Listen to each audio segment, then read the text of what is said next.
Fala pessoal, tudo bem? Para quem não me conhece, meu nome é Ribeiro, eu sou professor de História aqui do curso Anglo e nesse momento de quarentena eu vou trabalhar com vocês a aula 5 do seu material alfa. Eu vou falar sobre o tráfico negreiro e também sobre a escravidão. Alguns pontos importantes aqui. Você precisa entender que a escravidão no Brasil, ela começa logo no início do processo colonial. A gente vai ter no primeiro momento a escravidão de indígenas, né? Os indígenas, os nativos dessa terra, eles vão ser escravizados e forçados a trabalhar nas lavouras, principalmente nas lavouras de cana-de-açúcar. Entretanto, conforme o século XVI vai avançando e a gente chega no século XVII, a gente vai tendo um aumento exponencial do tráfico negreiro. E a escravidão vai sendo substituída. Você vai deixando a escravidão indígena e introduzindo cada vez mais a escravidão de africanos, tá certo? Nesse sentido, algumas coisas aqui são importantes. A primeira é, você precisa entender por que se dá essa troca, por que se dá essa substituição. Quais são os interesses por trás dessa escravidão de africanos. O segundo ponto importante aqui é entender como isso impacta a sociedade colonial brasileira. Né? Como que a partir dessa escravidão a sociedade vai adquirindo características e vai se transformando ao longo do tempo. Para começar essa aula, a gente vai começar entendendo qual que é a dinâmica africana dentro do continente. Então, antes do tráfico negreiro acontecer, é importante pensar que eu preciso de escravos para poder comercializar, tudo bem? E como que esses escravos são gerados dentro do continente africano? Como que a sociedade africana cria esses escravos para comercializá-lo com os europeus? A partir daí, a gente começa a discutir algumas sociedades africanas. E eu começo pelas sociedades do interior do continente. Veja, quando a gente está falando sobre essas sociedades do interior do continente africano, nós não estamos pensando em um único povo. Nós estamos pensando, na verdade, em uma grande diversidade de povos, tudo bem? Gente com diferentes culturas, diferentes línguas, tradições, com diferenças étnicas e políticas relativamente claras entre eles. Nesse sentido, essas sociedades do interior são sociedades muito diversas, com uma variedade cultural muito expressiva. Essas sociedades, elas são as grandes vítimas de guerras dentro do continente. Principalmente porque muitas sociedades do interior vão ser sociedades tribais. Ou seja, eu não tenho grandes estruturas de governo, eu não tenho grandes exércitos, eu não tenho nem unidade política. Eu vivo com o meu chefe e o meu chefe determina as coisas que a minha comunidade faz. Nesse caso, é muito difícil eu enfrentar ameaças muito grandes. E ameaças muito grandes também vão existir no interior do continente. Nós estamos falando sobre sociedades mais burocráticas, sociedades militarizadas, que são as grandes cooptoras de escravos dentro do continente africano. Veja, essas sociedades militarizadas, elas possuem uma maior centralização política. E essa centralização faz com que elas tenham força para fazer algumas coisas dentro do continente. Elas conseguem mover grandes exércitos e conseguem organizar guerras. Guerras que vão vitimar, né, as sociedades do interior do continente. Como que isso funciona? Dentro do continente africano, eu vou ter disputas, como eu tenho em todos os outros lugares. Determinado povo briga com outro povo em busca de melhores terras, em busca de território, em busca de riquezas. Essas guerras dentro do continente, elas são constantes e aconteciam antes da presença dos europeus por lá, tudo bem? A partir dessas guerras, eu vou ter uma sociedade vitoriosa e uma sociedade derrotada. A sociedade que for vitoriosa, ela conquista as terras daquele lugar e também conquista a sociedade que ela venceu. Dessa conquista, eu gero escravos, tudo bem? Os escravos são quem dentro do continente africano? Eles são conquistados a partir das guerras. Tudo bem? Então, as guerras dentro do interior do continente, elas têm uma importância muito grande para a articulação do tráfico negreiro. Uma coisa que é importante você observar, essas guerras já aconteciam antes da presença dos europeus, mas eram guerras que envolviam disputas claras, disputas principalmente por territórios. Conforme o tráfico entrar dentro dessa balança, conforme os lucros do tráfico negreiro aparecerem dentro do continente africano, as guerras passam a ter uma nova forma. As guerras passam a acontecer por outros motivos, por outras razões. Eu começo a fazer guerras para garantir os meus interesses comerciais dentro do tráfico. Beleza? Seguindo aqui, essas sociedades militarizadas, pessoal, elas entram em contato e fazem muito comércio com as sociedades chamadas de litorâneas. São as sociedades da costa africana. Essas sociedades da costa africana, elas têm um ponto estratégico aqui. São elas que vão fazer o intercâmbio entre os europeus que estão chegando no continente buscando riquezas e as sociedades do interior, as sociedades militarizadas que conquistam escravos e começam a comercializá-los, começam a vendê-los. É importante você entender que existe um forte comércio a partir dessas sociedades litorâneas. E antes mesmo de Portugal iniciar o processo do tráfico negreiro, Portugal já tinha contato com essas sociedades e já trocava produtos, já comercializava com essas sociedades. Que produtos Portugal comercializava? Portugal vendia principalmente o tabaco e a aguardente. O tabaco e a aguardente eram muito bem aceitos dentro das sociedades africanas. Em especial o tabaco, ele tinha um peso de prestígio social muito grande. O tabaco era comercializado e consumido em larga escala pelas elites das sociedades africanas. Fumar tabaco dentro de África era uma demonstração de poder, então existia um grande mercado para esse produto. Os portugueses, por outro lado, eles tinham interesse em ouro, mas também em marfim. Isso no primeiro momento, tudo bem? No primeiro momento, o ouro, o marfim, algumas especiarias africanas eram produtos interessantes para Portugal levar para a Europa. Entretanto, conforme Portugal for expandindo o seu império colonial, começa a aumentar significativamente o interesse português por escravos. Os escravos passam a fazer parte dessa dinâmica. E eles vão ser nessa balança onde Portugal mais lucra, tudo bem? O maior lucro de Portugal está em comercializar esses escravos no tráfico negreiro, esses escravos com a América. Então, comprar esses escravos do continente africano tem uma importância estratégica para a economia portuguesa. As sociedades litorâneas, elas que vão ser as sociedades que vão fazer o contato com os europeus. E elas são as sociedades que vão comercializar esses escravos vindos do interior com os europeus que vão levá-los para a América, levá-los para a Europa e eventualmente levá-los também para a Ásia, tudo bem? Apesar de não acontecer com muita frequência, escravos africanos também são levados para outros continentes. Qual que é a presença de Portugal na África no século XV e XVI? No século XV e XVI, Portugal tem pequenas bases comerciais, feitorias, entrepostos comerciais através das quais Portugal negocia com as sociedades africanas. E é importante você entender isso. A primeira relação de Portugal dentro dessas sociedades é uma relação comercial, uma relação mercantil. Portugal estabelece feitorias na costa e começa a comercializar, começa a tocar produtos com esses povos que estavam no interior.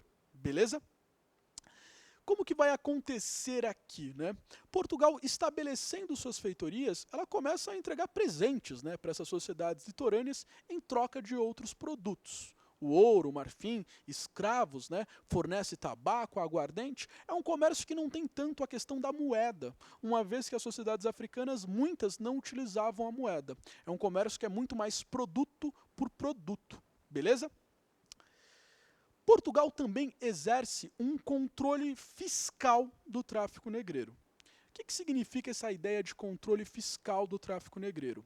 Veja, não significa que portugueses vão ser os únicos responsáveis pelo tráfico. Vários outros povos também vão fazer o tráfico negreiro. Mas nesse primeiro momento, o controle fiscal pertence a Portugal. Então, se você é um holandês, e você é um comerciante holandês, e você decide que você quer comprar escravos de África e levá-los para a América, você pode fazer isso. Só que você precisa de uma autorização do governo de Portugal para tal. Você precisa comprar os direitos para poder fazer esse tráfico negreiro. Como você precisa comprar os direitos para fazer esse tráfico negreiro, Portugal acaba lucrando horrores nessa intermediação. Você estabelece, você vai até as feitorias portuguesas, você compra os escravos e paga uma grande quantidade de tributos que fica para a coroa portuguesa. No fundo, Portugal está apenas legitimando um negócio, tudo bem? A coroa portuguesa não é ela que está fazendo o tráfico de escravos. Ela estabelece um monopólio ali para você conseguir comprar escravos africanos. Você precisa ir até as feitorias, que são as bases comerciais que você tem na África, e elas são portuguesas. Desse modo, a coroa lucra horrores com o tráfico negreiro, tudo bem? É extremamente lucrativo essa relação para Portugal. E sabendo que essa relação é extremamente lucrativa, a gente precisa entender um pouco melhor ela. A gente precisa entender como o tráfico vai acontecer e quais vão ser os seus grandes impactos. O nosso ponto 2 passa a ser, então, o tráfico negreiro, beleza? O primeiro ponto que eu coloco aqui é o que a gente chama de diáspora negra ou diáspora africana. Ao longo dos 300 anos de tráfico negreiro, a África sofre uma grande sangria populacional, tudo bem? Mais ou menos 15 milhões de pessoas são tiradas à força de seu continente de origem e comercializadas em outros lugares, principalmente a América, Brasil, o Caribe, tudo bem? E também o sul dos Estados Unidos. Vão ser o grande número de escravizados levados para a América. Entretanto, essa sangria populacional e essa ideia de diáspora negra, ela também acontece para outros continentes. Em menor escala, mas muitos escravizados vão ser levados também para a Europa, vão ser levados em alguns casos para a Ásia. Então você vai ter uma dinâmica totalmente nova nesse sentido. E essa grande relação do tráfico negreiro, essa diáspora negra, acaba ajudando a espalhar a cultura africana por vários lugares, por várias sociedades. Outro ponto importante aqui é como acontece essa viagem. Gente, primeira coisa que é importante você entender. Nesse momento, Idade Moderna, qualquer viagem que você atravessasse o Oceano Atlântico, você tinha uma alta taxa de mortalidade entre os tripulantes do navio. Era muito comum mesmo, doenças dentro dos navios, era comum você ter algumas epidemias, era comum também tempestades, naufrágios e vários outros problemas por essas viagens. Então, assim, uma viagem de navio nesse momento não é uma coisa simples de você fazer. Existem grandes riscos associados a isso. Se você está utilizando uma carga viva, se você está traficando humanos, traficando escravizados de África para a América, você tem uma grande chance de perder parte dessas pessoas que você está traficando por doenças a bordo, tudo bem? Por o risco do navio enfrentar uma tempestade, por o risco do navio afundar. Desse modo, para os traficantes, era muito importante que eles conseguissem o máximo de lucro possível dentro de cada viagem, tudo bem? O máximo de lucro possível. E para isso, era interessante para os traficantes aumentarem o máximo a capacidade dos navios. Então os navios eram abarrotados de pessoas. A viagem acontecia em condições totalmente insalubres e com uma alta taxa de mortalidade. Ribeiro, mas a taxa de mortalidade já não era alta? Ela já era alta. E justamente por ela ser alta, os traficantes vão buscar colocar o máximo de pessoas possíveis dentro do navio negreiro. Com o intuito de, se eu perder 20%, 30% das pessoas que eu coloquei aqui para comercializar na América, se eu encher o navio de pessoas, eu garanto para cada viagem um lucro maior. Tudo bem? Então não havia tanta preocupação em garantir que a carga chegasse viva. Era importante chegar com o máximo de escravos possível, tudo bem? Não percentualmente, mas sim o máximo de escravos possível, porque isso garantia o meu lucro. O tráfico negreiro foi a atividade mais lucrativa em todo o comércio colonial, tá certo? Ele foi a atividade na qual a coroa e os traficantes mais ganharam dinheiro. E esses lucros altíssimos do tráfico negreiro, eles criam uma constante demanda por mais escravos. E agora a gente precisa pensar um pouquinho no que a gente viu sobre as sociedades africanas. Existiam guerras dentro do continente africano, isso aconteceu o tempo todo. Entretanto, essas guerras eram disputas por territórios.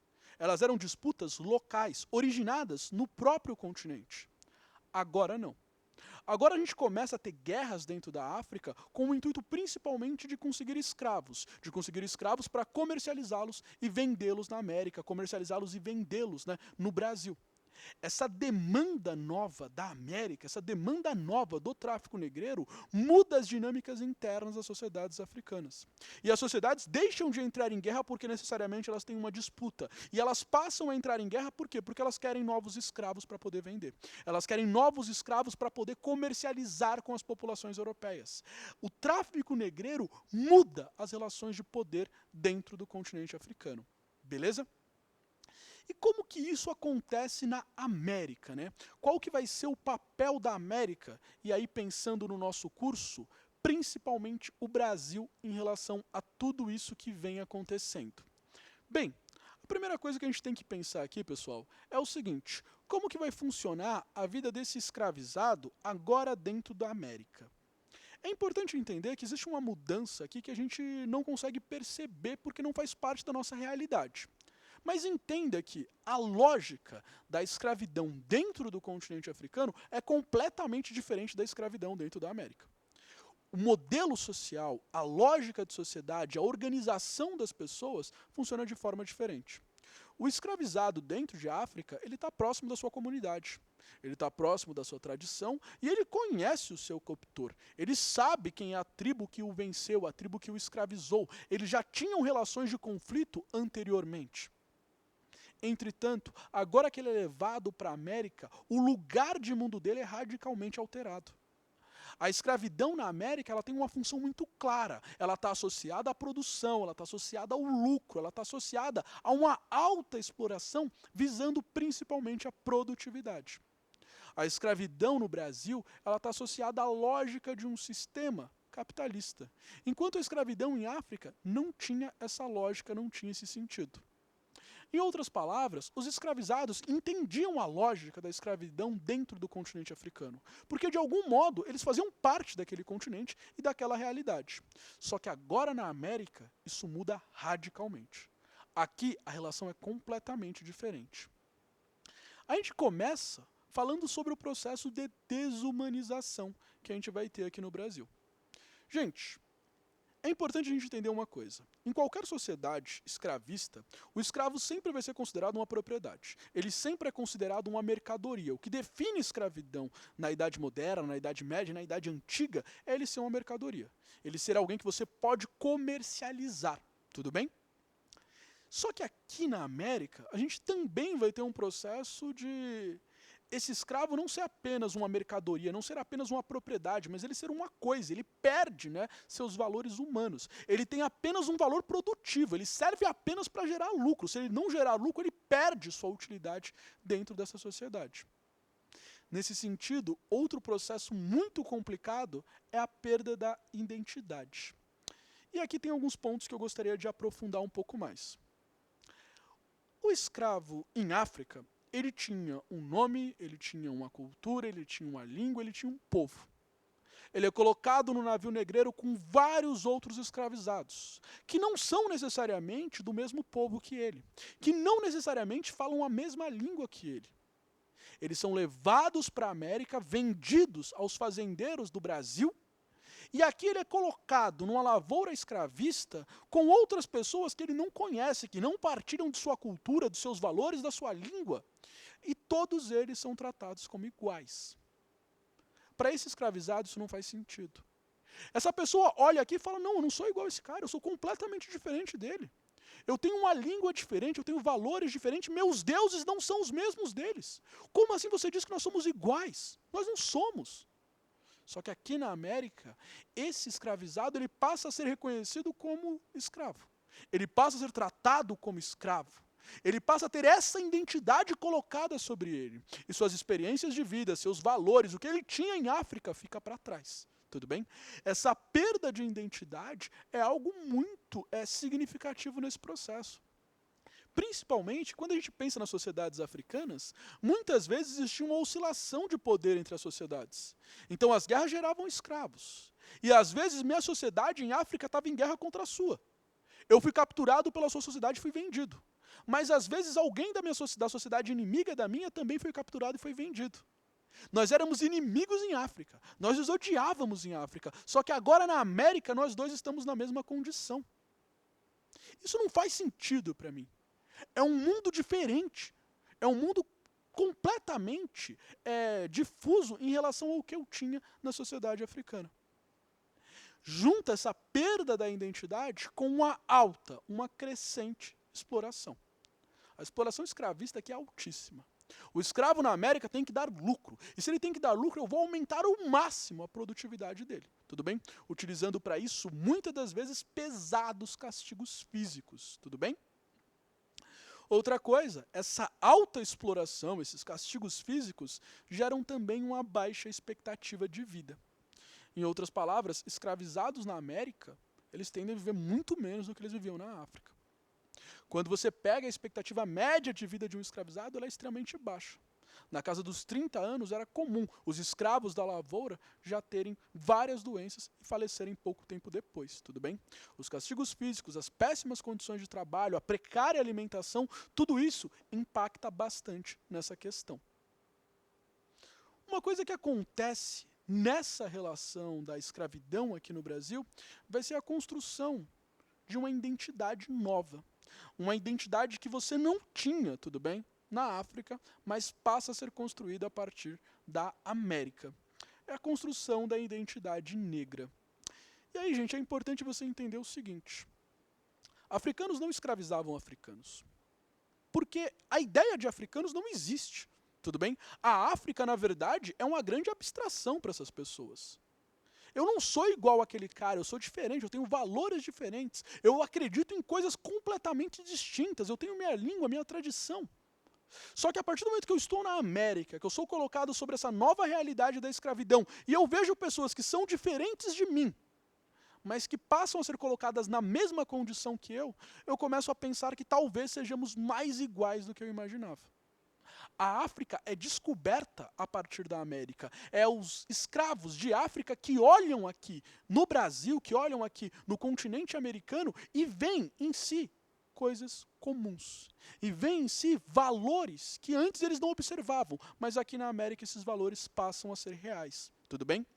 Então entenda que essa construção da identidade negra, ela acontece no Brasil. Ela acontece na América. Você não tinha isso no continente africano. Eles não se viam como negros naquele momento. É a partir dessa questão da escravidão que isso passa a ser colocado em pauta e passa a ser colocado em discussão. Outro ponto importante, essa construção da identidade negra não é algo que surge do dia para a noite também. É uma construção lenta, é uma construção gradual, é uma construção paulatina. Tudo bem? Você vai ter 350 anos de tráfico negreiro, você vai ter muito tempo de escravidão acontecendo para essa identidade negra ser construída aqui no Brasil. Beleza? Outro ponto importante é que no Brasil esses escravos também oferecem várias resistências a esse processo de escravidão. Não vai haver uma aceitação simples, né, dessa relação. Muito pelo contrário. Você vai ter várias formas de resistência criadas pelos escravos aqui. As mais comuns são fugas e revoltas. No Brasil você não teve grandes rebeliões de escravos, mas muitas vezes escravos se revoltavam em algumas fazendas, tudo bem? Questionavam as ordens dos seus senhores, fugiam em grupo, libertavam outros escravos. Isso vai ser uma prática comum dentro do continente. No Brasil, você também vai ter uma grande construção de quilombos. O que é o quilombo? O quilombo é uma propriedade no interior do continente. O quilombo ele vai ser em um local de difícil acesso, dentro da floresta, dentro da mata, às vezes em regiões mais pantanosas. Ele vai ser uma propriedade na qual você vai ter, muitas vezes, o cultivo da policultura. A ideia é eu garantir que a gente vai ter uma alimentação para que o quilombo seja autossustentável. Desse modo, a terra dentro do quilombo ela não é uma terra privada, ela é uma terra coletiva, ela pertence a todos do quilombo. E dentro do quilombo, né, que vai ser o principal lugar para qual escravos fugitivos vão, você também vai ter uma diversidade de pessoas, tá? Nem todo mundo que participa do quilombo é escravo fugitivo. Você vai ter alguns ex-escravos, alguns negros livres, você vai ter indígenas participando desse processo e, eventualmente, você também tem portugueses, você também tem europeus participando aqui. A ideia é que o quilombo é uma sociedade coletiva no interior, num local de difícil acesso, na qual escravos fugitivos conseguem se abrigar. Mas nem sempre todo mundo que está aqui é escravizado, beleza? Outros dois pontos importantes é a questão do infanticídio e também a manutenção da cultura. Será comum, dentro do Brasil, a ideia de escravas matarem seus filhos para não gerarem novos escravos? É uma forma importante de resistência à escravidão. Outro ponto, você também vai ter a manutenção da cultura. Línguas, tradições, religiões de origem africana são preservadas como forma de resistir a esse domínio colonizador. Beleza? É importante entender que existem diversas formas de resistência para além de fugas e revoltas. Pessoal, essa é a nossa aula de hoje. Até a próxima e bons estudos!